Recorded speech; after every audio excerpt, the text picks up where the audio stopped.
અપાર સંઘ વાત્સલ્ય પરમ ધારક પૂજ્યપાદ ગચ્છાધિપતિ શ્રીજીના પ્રવચન વાચનાનું સેન્ટર પોઈન્ટ સંઘ એકતા અને સંઘ ભક્તિ છે. તેઓ શ્રી સ્પષ્ટ માને છે કે શ્રી સંઘથી જુદા પડીને કરાતી ઉત્કૃષ્ટ આરાધનાની પણ કોઈ કિંમત નથી.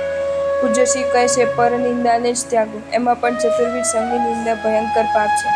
જેને સંઘને પામેલા તમામ આરાધકો વ્યવહારથી સમકિતી કહેવાય. સમકિત પામ્યા પછી તારક તત્વોની ઘોર આસાધના જેવી મોટી ભૂલ ન કરે તો 7-8 ભવમાં જ મોક્ષ થઈ જાય. શ્રી સંઘના સભ્યોને નિકટ મોક્ષગામી માનવા. તેમની અજાણતા પણ નિંદા કે અસાધના થઈ જાય તેની ખૂબ કાળજી રાખવી જ જોઈએ. પૂજ્યશ્રી તાજેતરમાં વિક્રમ સંવત 2014માં એકવાર પૂજ્યશ્રીએ વેદના સાથે કહ્યું કે કેમ કોઈ સંઘને એક કરતું નથી. મેં નક્કી જ કર્યું છે કે અત્યારે સંઘ એકતા નહીં થાય તો મારા સમાધિ મરણ પછી દેવલોકમાંથી શ્રી સંઘને એક કરવા નીચે આવીશ જ. મુલુંડમાં 1500થી વધુ સિદ્ધિ. પૂજ્યશ્રી બધાને પ્રેમથી મંત્રિત વાર્ષિપ કરે.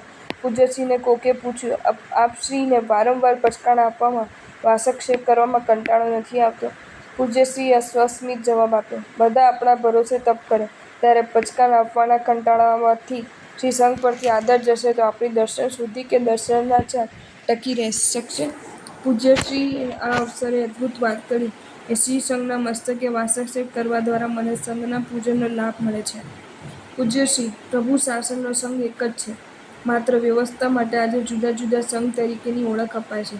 તેથી જ એકબીજાના સંઘના કાર્યોમાં જોડાવું જોઈએ. એકબીજા સંઘનું ઘસાતું ન ભૂલવું જોઈએ. દરેક સંઘમાં એકતા, સ્નેહ વૃદ્ધિ, પરસ્પરની સહાયતા વધે એ માટે પૂજ્યશ્રીના સદા પ્રયત્ન ચાલુ છે.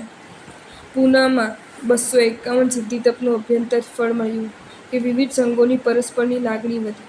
સુરતમાં પૂજ્યશ્રીની પાવન નિષ્ઠામાં 351 માસક ક્ષમણ થયા ત્યારે સંઘોના હૃદયોદ્ગાર. પૂજ્યશ્રીના ચાતુર્માસ પૂર્વે અમારા પડોશી સંઘ સાથે જાણે બોલવા ચાલવાનો વ્યવહાર નહોતો પણ સામૂહિક માસક ક્ષમણના માધ્યમે અમે સૌ વારે તહેવારે ભળતા ગયા. સક્કર શ્રી સંઘ પ્રત્યે પૂજ્યતાનો ભાવ, કૃતજ્ઞતાનો ભાવ જોઈએ.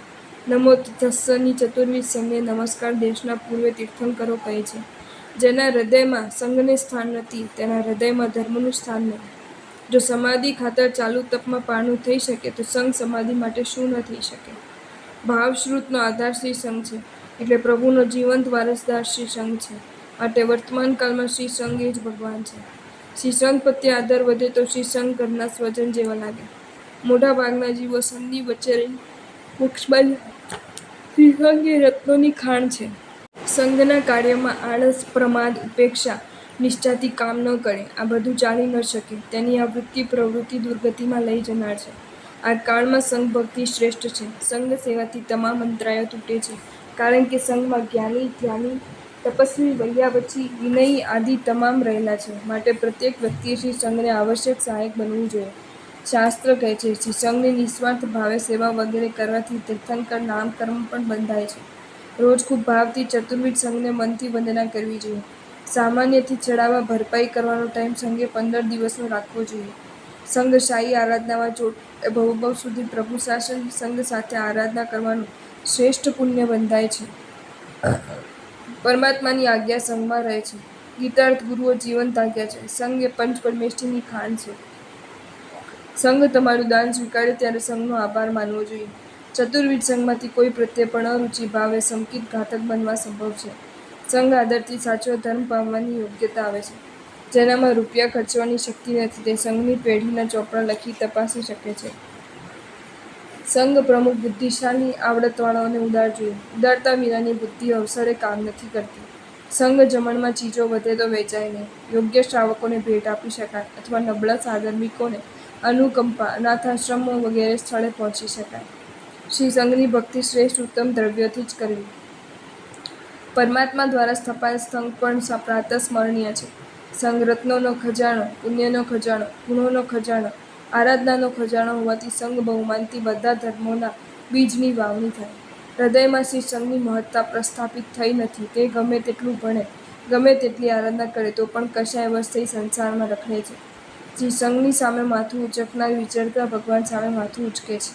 જેના હૃદયમાં શ્રી સંઘને સ્થાન નથી તેને હૃદયમાં ધર્મ નહીં તે સંઘમાં નહીં. સંઘનું કાર્ય કરનારા ઘણું પુણ્ય બંધાય. જે વ્યક્તિ સંઘને ગુરુને ન માને તેની સાથે ધાર્મિક વ્યવહાર, વ્યવહારિક વ્યવહાર પણ ન કરવા. શ્રી સંઘ એ ગુણ રત્નોની ખાણ હોવાથી તે ગુણોવાળાની વ્યક્તિના બહુમાનમાં ભક્તિમાં તે ગુણોના આપણા અંતરાય તૂટે છે. શ્રી સંઘ પ્રત્યે આદર બહુમાન ભક્તિ વિના જીવનમાં ભાવધર્મની પ્રાપ્તિ કે આત્માનો વિકાસ શક્ય નથી. જો તમને આ વિડીયો ગમ્યો હોય તો આ વિડીયોને લાઈક કરો અને શેર કરો અને આવા જ નવા વિડીયો જોવા માટે જૈન ફેક્ટ્સ એન્ડ સ્ટોરીઝની ચેનલને સબસ્ક્રાઈબ કરો. ધન્યવાદ.